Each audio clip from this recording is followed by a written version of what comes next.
Vote ചെയ്യണം. പ്രത്യേകിച്ച് വർത്തമാനകാല ഇന്ത്യൻ സാഹചര്യത്തിൽ ഫാസിസം ന്യൂനപക്ഷങ്ങളെ അടിച്ചൊതുക്കുന്ന ഈ സാഹചര്യത്തിൽ ന്യൂനപക്ഷത്തിന്റെ സമുദ്ധാരണവും ജനാധിപത്യ സംരക്ഷണവും നിയത്താക്കിക്കൊണ്ട് വോട്ട് ചെയ്യണം.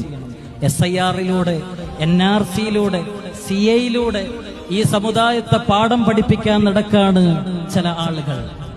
എന്റെ പ്രിയപ്പെട്ട സഹോദരങ്ങളെ, നമ്മുടെ പൗരത്വം റദ്ദാക്കുവാൻ വേണ്ടി ഏതെല്ലാം വഴികൾ തെരഞ്ഞെടുക്കാൻ പറ്റുമോ അതെല്ലാം നോക്കി നടക്കുകയാണ് ഈ നാട്ടിലെ ഭരണാധികാരികൾ. നമ്മൾ ഈ രാജ്യത്തെ പൗരന്മാരാണ്. നമ്മുടെ മുൻഗാമികൾ കൊടുത്ത ചോരയും അവർ കൊടുത്ത ജീവനുമാണ് നമ്മൾ ഇന്ന് അനുഭവിക്കുന്ന സ്വാതന്ത്ര്യം.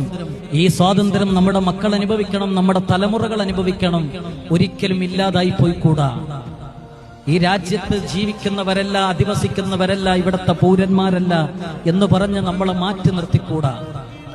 നമ്മുടെ സമ്മതിദാനം, വിനിയോഗിക്കാനുള്ള ആ അവകാശം അത് നല്ല രീതിയിൽ നമ്മൾ ഉപയോഗപ്പെടുത്തണം.